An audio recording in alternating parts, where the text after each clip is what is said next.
اعوذ باللہ من الشیطان الرجیم بسم اللہ الرحمن الرحیم۔ اللہ تبارک و تعالیٰ کے نام سے شروع جو بڑا مہربان اور نہایت رحم کرنے والا ہے۔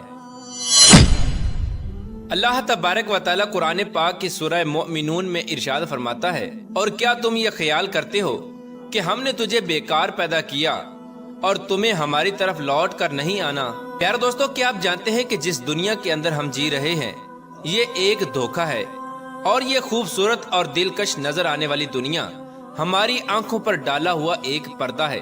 اس پردے کے پیچھے کا منظر بہت ہی خوفناک اور ہیبت ناک ہے۔ جب انسان مر جاتا ہے تو اس وقت انسان کی آنکھوں سے یہ پردہ ہٹ جاتا ہے۔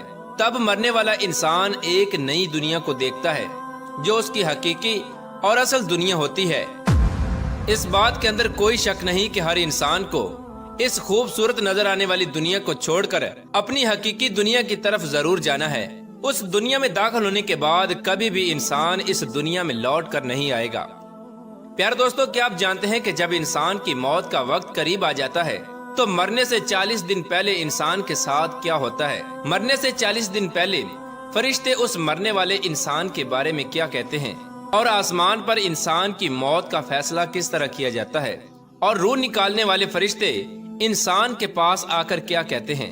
پیارے دوستو، ان تمام تر سوالات کے جوابات قرآن و حدیث کی روشنی میں آج کی اس ویڈیو میں ہم آپ کو بتائیں گے، لہٰذا آپ سے گزارش ہے کہ ہماری اس ویڈیو کو اینڈ تک ضرور دیکھیے گا۔ پیارے دوستو، اللہ تبارک و تعالیٰ نے قرآن پاک میں انسان کی تخلیق کا مقصد بیان فرما دیا کہ ہم نے انسان کو صرف اور صرف اپنی عبادت کے لیے پیدا کیا، اور ساتھ ہی اللہ تبارک و تعالیٰ نے انسان کی موت کی گھنٹی بھی بجا دی کہ ہر انسان کو مرنے کے بعد ہماری طرف لوٹنا ہے اور اپنے اعمال کا بدلہ لینا ہے۔ پیارے دوستو، اللہ تبارک و تعالیٰ کے عرش کے نیچے ایک درخت ہے جس کا نام شجرۃ المنتہا یا سدرۃ المنتہا ہے۔ یہ درخت کتنا بڑا ہے اس کا اندازہ اس بات سے بخوبی لگایا جا سکتا ہے کہ اللہ تبارک و تعالیٰ نے اس کائنات کے اندر انسانوں اور انسانوں کے علاوہ جتنی بھی مخلوقات کو پیدا کیا ہے ان کی تعداد کے برابر اور ان کی گنتی کے برابر اس درخت کے پتے ہیں، اور ہر ایک پتے پر ہر ایک انسان اور جاندار کا نام تحریر ہے۔ پیارے دوستو، روایات میں آتا ہے کہ جب انسان کی موت کا وقت قریب آتا ہے اور اس کی عمر ختم ہو جاتی ہے اور انسان کی موت واقع ہونے میں 40 دن باقی رہ جاتے ہیں، تو اس وقت حضرت اسرائیل علیہ السلام کے سامنے اس درخت کا ایک پتا گر جاتا ہے۔ اس پتے پر اس بندے کا نام تحریر ہوتا ہے جس کی موت واقع ہونے والی ہوتی ہے۔ اس طرح جب شجرۃ المنتہا سے جس انسان کے نام کا پتا گر جاتا ہے اس وقت آسمان کے تمام فرشتے اس شخص کو مردہ کہنا شروع ہو جاتے ہیں، اور وہ مرنے سے 40 دن پہلے فرشتوں کی لسٹ میں مردہ لکھ دیا جاتا ہے۔ پیارے دوستو، اس طرح وہ انسان جس کے نام کا پتا گر چکا ہوتا ہے وہ دنیا میں 40 دن تک زندہ رہتا ہے، اور جب اس کی زندگی کے 40 دن پورے ہو جاتے ہیں تو ملک الموت علیہ السلام اس کے پاس آتے ہیں اور اس شخص کے سامنے آ کر بیٹھ جاتے ہیں۔ اس وقت بندہ اپنی بیماری کی تکلیف میں ہوتا ہے۔ جب وہ ملک الموت علیہ السلام کو دیکھتا ہے تو ان کو دیکھ کر گھبرا جاتا ہے اور ان سے پوچھنے لگتا ہے کہ تم کون ہو؟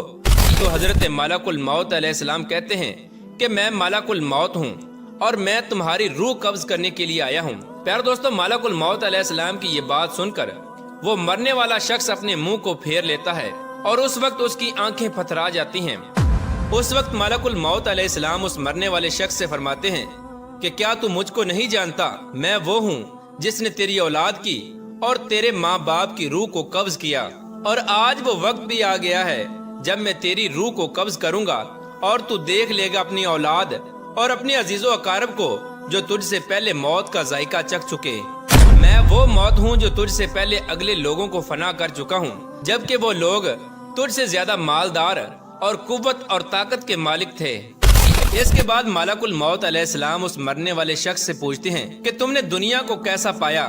تو مرنے والا شخص کہے گا کہ میں نے دنیا کو بے وفا اور مکار پایا۔ اس کے بعد اللہ تبارک و تعالیٰ کے حکم سے دنیا اس شخص کے پاس آئے گی اور اس مرنے والے شخص سے کہے گی کہ اے نافرمان، تو نے اپنے رب کی کس قدر نافرمانی کی اور کس قدر تو نے گناہ کیے۔ تجھے بہت سارے لوگوں نے سمجھایا اور نصیحت کی باتیں سنائی، لیکن تو نے کسی کی بات نہ مانی۔ تو یہ سمجھتا رہا کہ میں اس دنیا میں ہمیشہ ہمیشہ رہوں گا اور مجھے موت نہیں آنی۔ اس کے بعد وہ دنیا جس سے انسان ساری زندگی محبت کرتا رہا اور اپنی آخرت کو چھوڑ کر گناہوں کے اندر مبتلا رہا، اس وقت وہی دنیا اس مرنے والے شخص سے کہے گی کہ میں تجھ سے اور تیرے اعمال سے بیزار ہوں۔ پھر اس کے بعد اللہ تبارک و تعالیٰ کے حکم سے اس مرنے والے شخص کا مال اس کے سامنے آئے گا اور اس سے کہے گا کہ اے نافرمان، تو نے ناحق اور ناجائز طریقے سے مجھے حاصل کیا اور تو مجھ کو گناہوں کے اندر خرچ کرتا رہا۔ اگر تو اپنا مال غریبوں اور مسکینوں پر خرچ کرتا تو آج میں تیرے کام آتا۔ پیارے دوستو، اس کے بعد مرنے والے انسان کی زبان بند ہو جاتی ہے، اور جب مرنے والے انسان کی زبان بند ہو جاتی ہے تو اس کے بعد 4 فرشتے اس کے پاس آتے ہیں اور سلام کرتے ہیں۔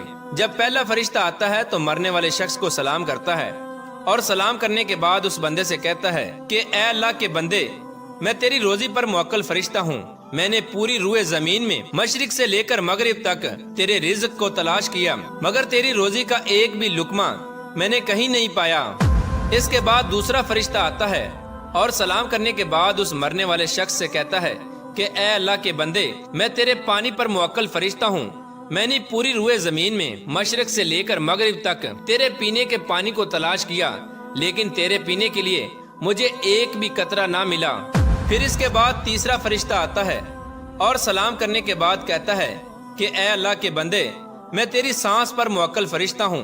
میں نے پوری روئے زمین میں مشرق سے لے کر مغرب تک تیری سانس کو تلاش کیا، مگر تیرے لیے ایک بھی سانس نہ پایا۔ اس کے بعد چوتھا فرشتہ اس مرنے والے شخص کے پاس آتا ہے اور سلام کے بعد کہتا ہے کہ اے اللہ کے بندے، میں تیری عمر پر موکل فرشتہ ہوں۔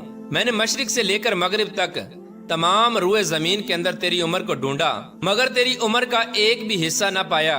اس کے بعد نامہ اعمال لکھنے والے 2 فرشتے اس مرنے والے شخص کے پاس آتے ہیں اور اس کو اس کا نامہ اعمال دکھاتے ہیں۔ جب مرنے والا شخص اپنے نامہ اعمال کو دیکھتا ہے تو اس وقت میت کی آنکھوں سے آنسو جاری ہو جاتے ہیں، اور وہ مرنے والا شخص اپنی دائیں بائیں دیکھنا شروع ہو جاتا ہے اور اپنا نامہ اعمال پڑھنے سے ڈرتا ہے۔ اس کے بعد ملک الموت علیہ السلام اللہ تبارک و تعالیٰ کے حکم سے اس شخص کی روح کو قبض کر لیتے ہیں، اور اس طرح وہ مرنے والا شخص جو اس دنیا کو اپنا سب کچھ سمجھتا رہا، وہ اس دنیا کو چھوڑ کر اپنی حقیقی دنیا میں چلا جاتا ہے۔ اگر تو وہ مرنے والا شخص نیک ہوتا ہے تو اس کی قبر کو جنت کے باغوں میں سے ایک باغ بنا دیا جاتا ہے، اور اگر مرنے والا شخص بدنیک ہو اور اللہ تبارک و تعالیٰ کا نافرمان ہو تو اس کی قبر کو جہنم کا گڑھا بنا دیا جاتا ہے۔ اللہ تبارک و تعالیٰ سے دعا ہے کہ اللہ تبارک و تعالیٰ ہمیں نیک اعمال کرنے کی توفیق عطا فرمائے اور حضور پاک صلی اللہ تعالیٰ علیہ وآلہ وسلم کی محبت کے اندر جینا مرنا نصیب فرمائے۔